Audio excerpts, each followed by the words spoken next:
distance from there to there is 3 meters. So we are making like a small prototype of different ways we can assemble this rig, which needs to be part of a museum. And actually the interesting point from the student's perspective is the electronics which goes in the middle of this giant cube. But in this case we have used a meter saw, like this one, to cut at an angle, for example. And this is what you will see over here, for example.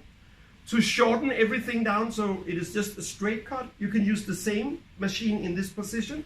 But this machine can be rotated, and there's like a scale. So if you need a particular angle, this is the perfect machine for cutting, and it can cut also larger elements than these members. Then in the other end, you see a table saw, which stands on the red supporting platform. This is what you would normally have when you are a carpenter and you want a small machine which fits into your car.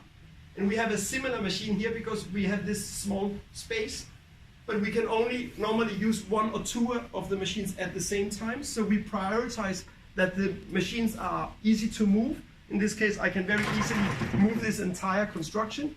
And you see the blue saw, which is on wheels, can also be reoriented so it's perpendicular to the facade, and we can put in members.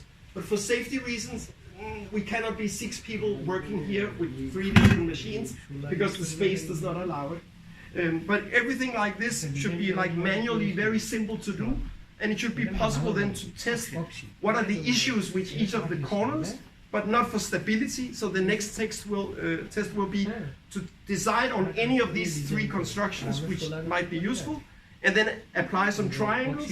So we also use the table saw for that, because those will be sheets which needs to be cut as a perfect like 90 and 45 triangle. So just take this idea that we experiment in small scale.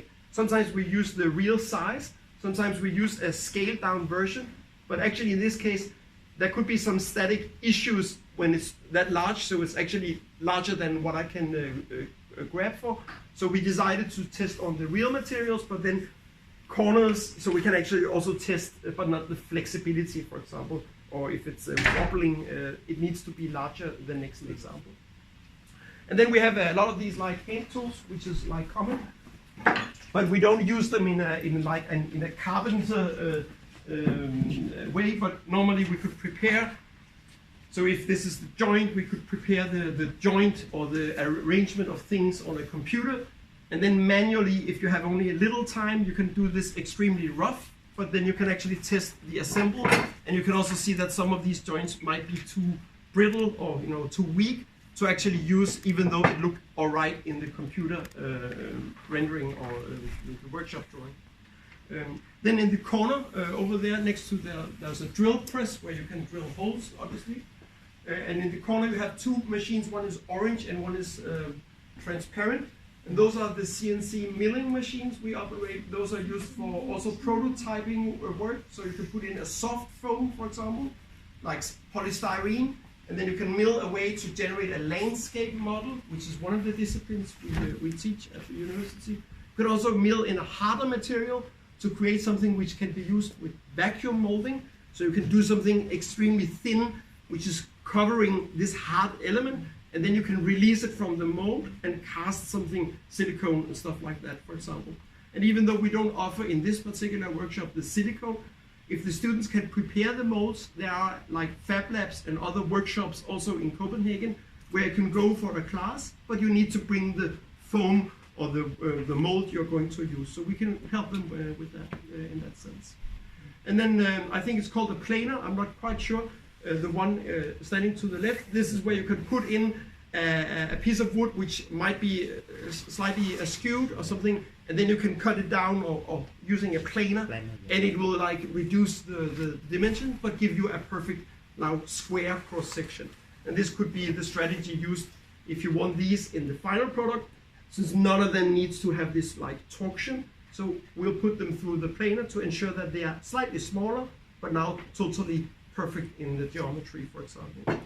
But it doesn't make sense when we are making the first tests to begin with.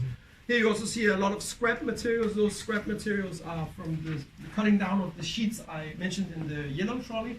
But some students only need a small quantity, and then every other week or so we discard those in the normal bins for like wood or for cardboard or for plastics.